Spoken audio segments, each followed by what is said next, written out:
O TVBA Entrevista desta terça-feira, dia 4, não, hoje é dia 8 já, nossa, já estamos dia 8, né, Sabina? Como passa, daqui a pouco o Papai Noel passa também, já vem final de ano, e já vem o ano novo, e aquela expectativa, aquela esperança, aquele pensamento positivo que 2016 seja um pouquinho melhor que 2015, economicamente, politicamente, e no dia a dia também, né? E como de costume, já desde a segunda-feira passada, né? Não ontem, mas a segunda-feira passada, nós iniciamos o programa sempre trazendo polêmica, né? Tivemos o ex-vereador José Versino perdeu o mandato, vice-prefeito de Itapema é preso pelo GAECO, teve confusão na CBF, Marco Paulo Del Nero abriu mão, pediu licença, não renunciou o cargo para não deixar o presidente da Federação Catarinense, Delfim de Pádua Peixoto Filho, assumir a presidente da CBF por brigas, né, de interesses particulares. Eles estão meio brigadinhos, né? Marco Paulo Del Nero e Delfim de Pádua Peixoto Filho, e outros assuntos mais que chamaram a atenção nesses últimos dias. E hoje não é diferente, né?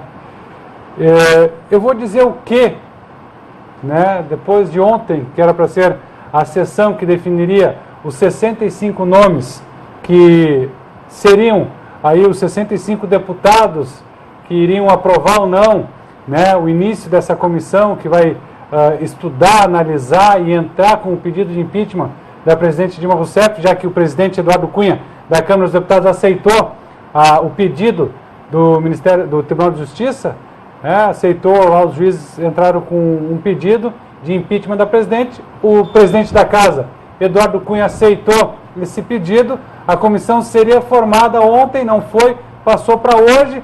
Hoje duas chapas entraram em conflito na Câmara dos Deputados, e não foi um conflito apenas de ideias, e um conflito verbal. Infelizmente partiram para o... Vamos ver. Não, calma, pessoal. Não, é na Câmara dos Deputados, os nobres deputados, onde são 513 representantes do povo. Saíram no tapa. Mas no final todo mundo é Vossa Excelência, Vossa Grandeza, e fica tudo por assim, porque eles são os todos poderosos, né? Não acontece nada com eles, estão brigando entre eles. Agora vai você lá dizer, senhor deputado, ou chamar, meu querido não, sou o senhor deputado fulano de tal, né? Entre eles estão se xingando, estão se ofendendo, brigando. A democracia hoje foi total, né? Deputado querendo ir votar e o outro dizendo, não, aqui tu não passa, aqui tu não entra. E aí? Que democracia venezuelana, colombiana ou cubana é esta que vivemos e assistimos hoje? Daqui a pouco a gente vai mostrar as cenas dessa democracia da Câmara dos Deputados. E o assunto hoje também não é política, não é polícia, mas também envolve e discute essas questões. Hoje o assunto é direito. E nós estamos aqui com o secretário-geral da OAB da subseção de Itajaí, futuro presidente eleito, já assume no dia 1º de janeiro, doutor Murilo. Boa noite, doutor Murilo, e obrigado por aceitar nosso convite do TVBA Entrevista. Boa noite, Maganinho. O prazer é todo meu estar no seu programa para falarmos um pouco da nossa próxima gestão, né? Assumiremos em 1º de janeiro. Eu achei interessante a tua colocação referente à CBF. Eu vejo a CBF como uma mini-república. Né? Se a gente for comparar, a gente vai ver que acontecem muitas irregularidades na CBF, né? Como se fosse um mini Brasil. Né? Então é uma vergonha, né? Isso que aconteceu, por exemplo, na Câmara dos Deputados, ali os nossos representantes, né? O verdadeiro circo dos horrores, né, Magani? Até nós temos algumas cenas, vou pedir para o Iago por aí, do que ocorreu nessa sessão de hoje, que seria a votação para essa comissão que vai definir o processo de impeachment ou não da presidente Dilma Rousseff, né? Não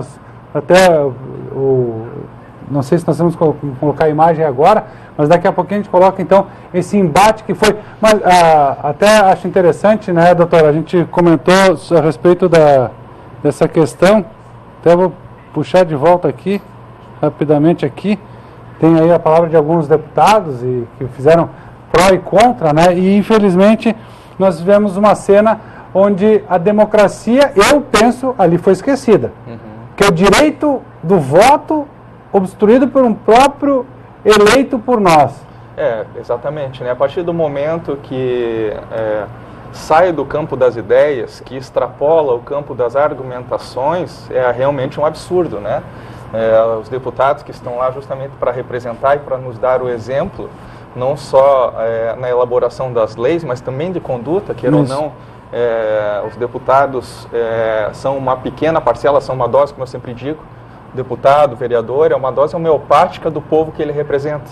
Isso, então, nós estamos cenas ali, doutor, do bate-bola, empurra, isso estamos na Câmara dos Deputados, não estamos no lugarzinho, no boteco da esquina, não desmerecendo também o boteco da esquina, mas, né, doutor? É verdade. Ali são os deputados já falando que o Eduardo Cunha tem que ser retirado da presidência da Câmara dos Deputados, mas ali trocando Cunha, mas ali eles estão trocando ofensas, né, doutor? Exatamente, né? Isso demonstra só toda a decadência que nós estamos vivenciando no nosso poder legislativo, né? Tanto a nível federal, como a nível estadual, a nível municipal, né? Não generalizando, temos excelentes legisladores, né? Nossos representantes, mas estão aí as cenas que não nos deixam mentir, né?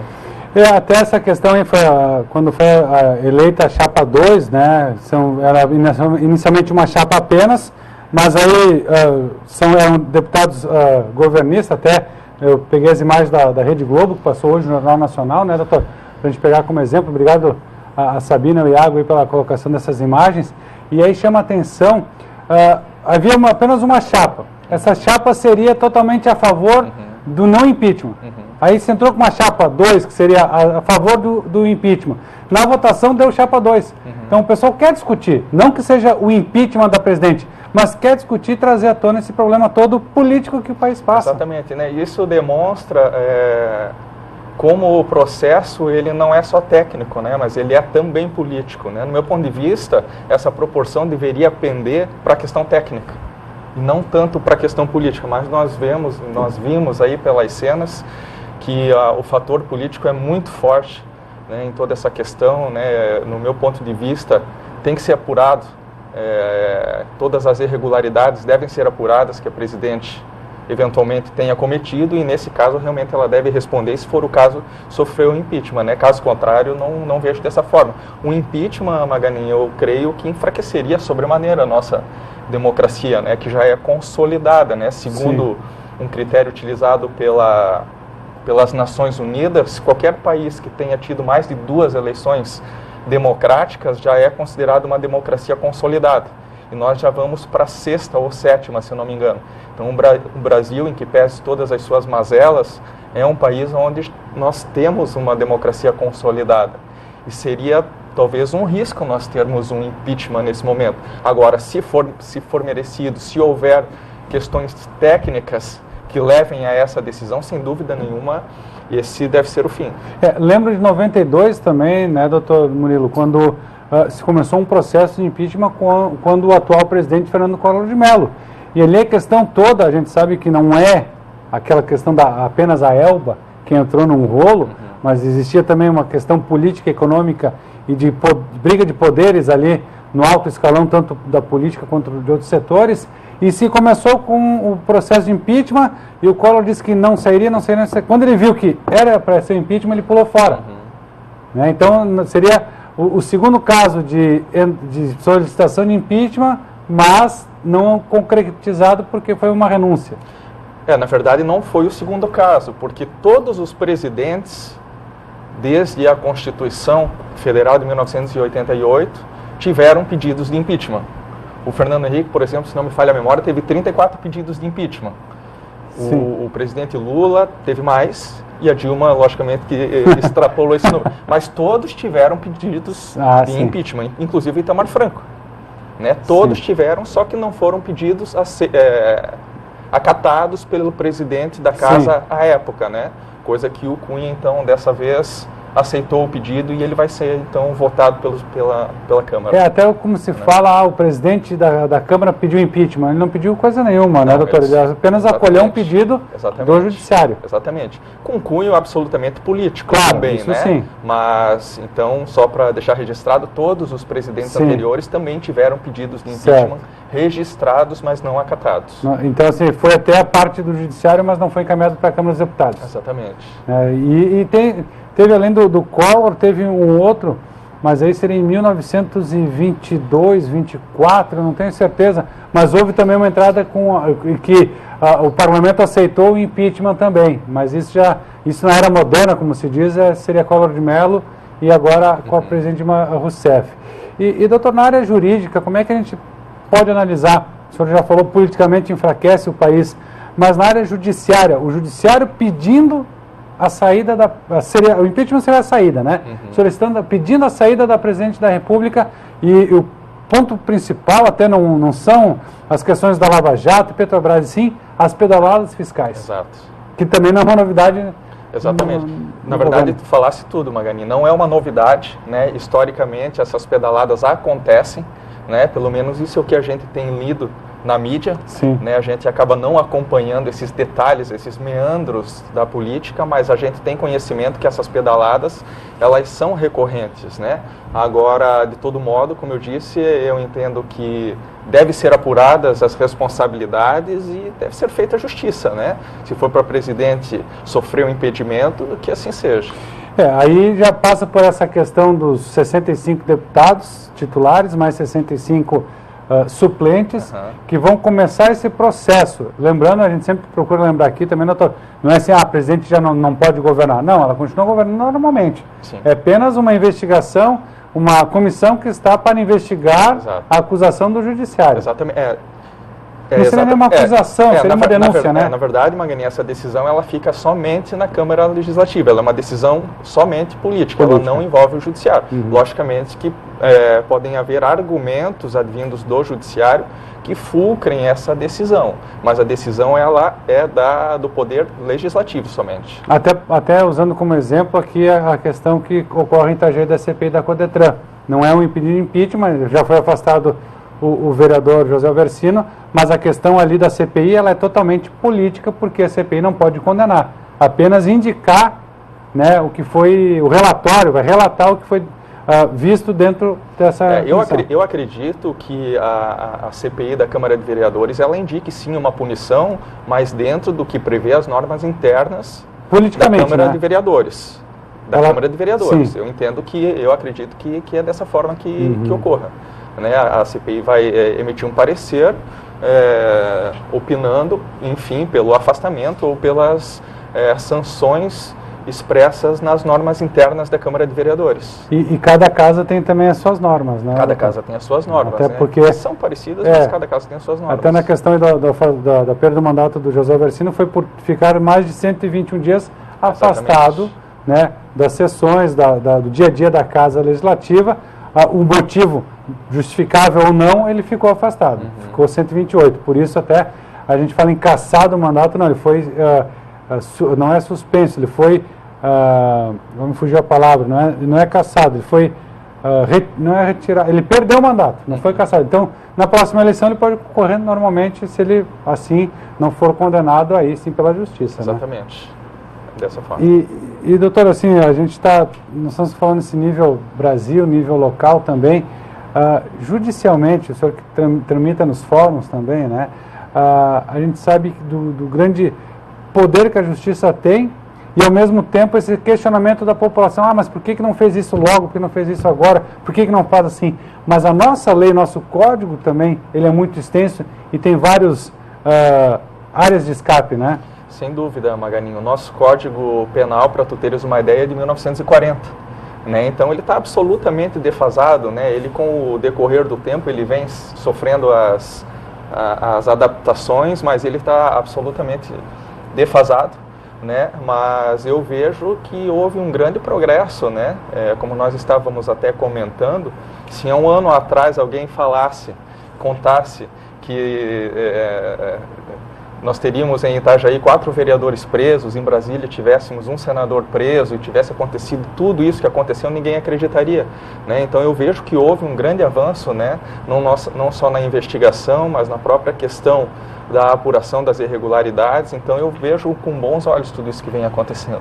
Até porque a gente observa, assim, além do senador Delcídio, né, teve a questão do alto escalão político de diversos partidos, de diversos comandantes de Petrobras, de bancos, de grandes empreiteiras e construtoras, todas foram analisados e julgados, ainda não condenados, alguns já até condenados, né? Exatamente. Pela Lava Jato, mas assim, como o senhor até comentou, há um ano atrás, assim, vai ter um senador preso? Hã? Nunca na história desse país, diria o ex-presidente, né? Exato. E isso é um exemplo que o próprio judiciário está mudando, doutor? Não as leis, mas as formas de aplicá-las, de aplicar essas leis? Sem dúvida, né, Maganin? Tem mudado e tem mudado para melhor, né? Mas um detalhe importante que você colocou, que eu gostaria de ressaltar, ainda na questão política, é essa questão de que os envolvidos, eles são pluripartidários. Né? Você vê que tem envolvidos e condenados e presos do PMDB, do PT, do PP, do PSDB, enfim. Né? Então, a gente precisa cuidar para que não haja uma polarização, porque o que a gente vê geralmente nas redes sociais, nas discussões que acabam acontecendo, é que as pessoas escolhem um lado simplesmente para agredir o outro lado. Não há esse confronto de ideias, não há uma discussão que busque uma solução para o problema. Então, eu acho que nós, enquanto cidadãos, nós precisamos ter esse embate, mas no sentido de encontrar uma solução. Não adianta nada que eu bater boca com você e querer defender só a minha parte, porque os políticos que eu acho que estão corretos, são totalmente limpos. Não é dessa forma, né? Então, eu vejo que é salutar essa discussão de ideias e não essa polarização que a gente vê muito nas redes sociais. Né? Quando se fala assim, a culpa é do PT, a culpa é do PMDB, do PSDB, a culpa é da chapa 1 da OAB, da chapa 2 da OAB, usando a eleição que teve agora também aí em toda a OAB do Estado, né? Quando se joga assim, é tudo igual. Não. A gente observa por aí, como o senhor falou, ela é pluripartidária e são pessoas envolvidas com empresários envolvidos. Então, assim, o político, há a corrupção no político, mas há também corruptor, que são as grandes empresas também. Sem dúvida. Então, não é só político, isso é coisa de polícia. Com certeza, né? Não haveria o corrupto sem o corruptor, né? Então, na verdade, é um círculo vicioso, né? E que isso já vem instalado há muito tempo desde na nossa 1500, República. Né? Desde 1500, sem dúvida nenhuma. Até antes um pouco. Isso é uma questão de colonização, né? Logicamente que a corrupção existe em todos os países do mundo, né? Agora... Alguns mais, outros menos. E outros levam com mais seriedade, outros levam com menos seriedade, né? E digamos que no Brasil não se leva com aquela seriedade toda. Nenhuma. Se fosse no Japão, já teria tanto araquiri que pegasse, né? Pessoas pegando a espada e ia faltar a espada. Ia faltar a espada, com certeza. Né? Então é uma questão cultural, Maganinha, como você mesmo falou, isso já vem de 515 anos. E os índios não querem de volta, não. Não, eles não querem. Não é negócio para eles. Não, eles não querem mais isso aqui, não, porque vocês criaram o problema, agora se vira, né? Verdade. É lamentável, mas assim, voltando àquela questão da política, espero que depois... O problema é que, assim, a gente, estávamos comentando antes de entrar no ar, né, doutor Murilo? A política hoje em dia, ela vem sendo uma profissão, uma hierarquia familiar, porque eu vejo ali que tem, o deputado federal, fulano, ciclano, neto, bisneto, tataraneto. Então, a própria família não troca nem o primeiro nome, só acrescenta o grau de parentesco hierárquico da família para se manter ali, né? Então é uma profissão e também para muitos é a casa já, nasce ali dentro, né? Mais do que isso, Maganin, né? Porque a partir do momento que a pessoa pelo menos tem o espírito público de que ela vá para uma Câmara de Vereadores, que vá para um Congresso Nacional com o intuito de beneficiar aqueles que depositaram o voto de confiança, né? Seria, digamos, menos gravoso. Agora, é imprescindível que a pessoa vá para lá com essa intenção, né? E não com benefício próprio ou para pagar favores de campanha ou, enfim, qualquer outro benefício escuso, né? Que a pessoa tenha espírito público de ajudar aquelas pessoas que precisam. Em nível municipal, há essa aproximação maior, né? Porque o vereador tem contato direto com o eleitor, o que não acontece tanto a nível estadual e federal. É o que o vereador fala, a gente está aqui para tomar o tapa, nós somos a linha de frente, né?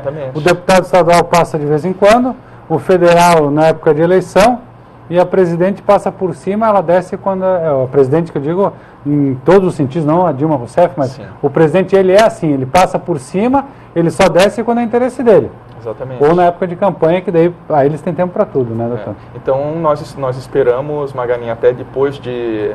Eu creio que depois de todas essas ações policiais que ocorreram, não só a nível municipal, mas a nível federal, eu não imagino que a partir de amanhã as pessoas tomem consciência de tudo que aconteceu, botem a mão na consciência e acordem amanhã pessoas diferentes. Não, né? Talvez haja uma mudança um pouco mais a curto prazo por receio, né? Por receio, por medo.